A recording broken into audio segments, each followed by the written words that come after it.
Àwọn aṣòfin fòǹtẹ̀lú pé kí ààrẹ Tinubu yan olùdámọ̀ràn Ogun.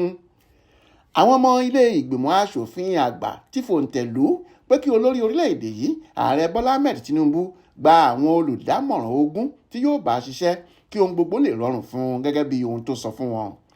Ọjọ́ tísídẹ̀ẹ́ ọjọ́ Ṣẹ́gun ọjọ́ kẹfà oṣù kẹfà ọdún yìí ni olórí ilé ìgbìmọ̀ aṣòfin àgbà ilé wa Ahmad Lawan ka lẹ́tà pàtàkì kan tí wọ́n ní ààrẹ Tinubu kọ ránṣẹ́ sílé ìgbìmọ̀ náà níbi tó ti ń bẹ̀ wọ́n pé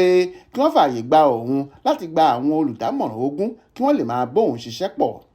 Gbàrà tí wọ́n ka lẹ́tà ọ̀hún sétígbọ́ gbogbo àwọn aṣòfin náà ní sẹ́nẹ́tọ̀ Ibrahim Gobiri tó jẹ́ ọmọ ẹgbẹ́ APC tó ń ṣojú agbègbè Sokoto East ti ń gba wájú tó ń gbẹ̀yìn tó sì ń sọ fáwọn ẹlẹgbẹ́ rẹ̀ yòókù pé kí wọ́n tètè fòǹtẹ̀lù lẹ́tà ààrẹ náà kí Tinubu lè gba àwọn olùdámọ̀ràn yìí ní kíá kí wọ́n lè tètè bẹ̀rẹ̀ iṣẹ́ fún un. Yàtọ̀ sí sẹ́nẹ́tọ̀ ọ̀hún tó lóun faramọ́ lẹ́tà yìí, sẹ́nẹ́tọ̀ Philip Adoda tí í ṣe olórí ọmọ ẹgbẹ́ tó kéré jùlọ nílé ìgbìmọ̀ náà lóun pàápàá faramọ́ àbá ààrẹ Tinubu. Lẹ́yìn gbogbo atótónu àwọn aṣòfin ọ̀hún ni wọ́n fòǹtẹ̀lù pé kí ààrẹ lọ gba àwọn olùdámọ̀ràn Ogun tó lóun fẹ́ gbà fún iṣẹ́ ìlú náà kí gbogbo nǹkan lè máa lọ déédéé fún ìṣàkóso ìjọba rẹ̀. Adéwálé Adéoyè ló ṣàkójọpọ̀ ìròyìn ọ̀hún fún Aláròyé online television.